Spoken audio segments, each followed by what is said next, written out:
Party যদি আমাকে ticket দেয়, সেই পার্টির মুখ রক্ষা করার দায় এবং দায়িত্ব আমার। আমি ওকে কাউন্সিলর হারিয়েছিলাম, আবার হারাবো। ভারতের যুদ্ধের ইতিহাসে বহু চর্চিত রাজস্থানের হলদিঘাটির যুদ্ধ, আর এ যেন বর্তমান বাংলার বুকে হলদিয়ার যুদ্ধ। ২৬-এর বিধানসভা নির্বাচনের এক বছর আগে থাকতেই হলদি নদীর তীরে যেন রণভেরি শোনা যাচ্ছে। সোমবারে বিজেপি ছেড়ে তৃণমূলে যোগ দিয়েছেন হলদিয়ার বিধায়ক তাপসী মণ্ডল। ক্যান্সারে নেই আর ভয়, NCRI এ হবে এর জয়। আপনাদের ভরসা Netaji Subhash Chandra Bose cancer hospital. CPM BJP ঘুরে শাসক শিবিরে নাম লিখিয়ে তৃণমূল ভবনে গিয়ে নতুন ইনিংস শুরু করেছেন তিনি।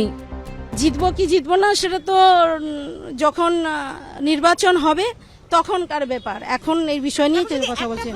২৪ ঘন্টার মধ্যেই তার মুখে অন্য সুর। পরবর্তীকালে পার্টি যদি আমাকে টিকিট দেয়, নিশ্চয়ই সেই পার্টিকে জেতানো এবং সেই পার্টির মুখ রক্ষা করার দায় এবং দায়িত্ব আমার। আমি সেটা চেষ্টা করব। টিকিট পাবে কি পাবে না দল আগামী দিনে ঠিক করবে। শুধু তাপসী মণ্ডল নয়, আরও প্রায় ৮ জন বিধায়ক এই দলে ঢোকার জন্য মুখিয়ে আছে। গত বিধানসভা ভোটে বিজেপির টিকিটে হলদিয়া থেকে জয়ী হয়েছিলেন তাপসী মণ্ডল। দল বদলালেও বিধায়ক পদ যে তিনি কোনোভাবেই ছাড়ছেন না, অধিকারী পরিবারের প্রসঙ্গ টেনে তা স্পষ্ট করেছেন তিনি। বিধায়ক পদ তো ছাড়ার প্রশ্নই ওঠে না। শুভেন্দুবাবু যখন দলে এসেছিলেন তখন তার ভাই তমলুকেরই সাংসদ ছিল, বাবাও কাঁথির সাংসদ ছিলেন। তারা কিন্তু যথারীতি সাংসদ হিসেবে শেষ দিন পর্যন্ত দায়িত্ব পালন করে গেছেন।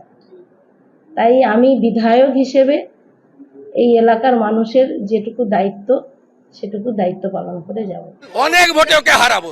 13 তারিখে কর্মী সভা ডেকেছি, গা উজাড় করে হলদিয়া বিধানসভার লোকরা আমার সভায় আসবে, আমার জায়গা ওটা। ২০২৬ সালে তৃণমূল যদি তাপসী মণ্ডলকে টিকিট দেয়, তাহলে পরপর ৩টে বিধানসভা ভোটে ৩ দলের প্রার্থী হবার নজির গড়বেন তাপসী মণ্ডল। দল বদলুদের খেলা চলবে। যারা যাচ্ছে তাদেরকে জিজ্ঞেস করুন তাদের নৈতিকতা কোথায়, তাদের আদর্শ কোথায়, তারা পদত্যাগ করে দিতে পারে। হলদি নদীর এক পারে নন্দীগ্রাম, তার ঠিক অপর পারে হলদিয়া। নদীর দুই পারে এখন থেকেই যেন যুদ্ধের উত্তাপ। বিটন চক্রবর্তী ও রাজীব চৌধুরীর রিপোর্ট, এবিপি আনন্দ।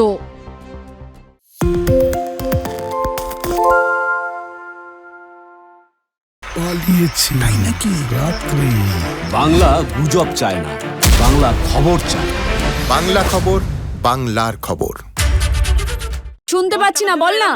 আরে 10 টাকাটা ব্যাপার নয়, আজকে 40 টাকা দিচ্ছি কারণ 40 টাকা। বাংলা গলাবাজি চায় না, বাংলা খবর চায়। বাংলা খবর, বাংলার খবর।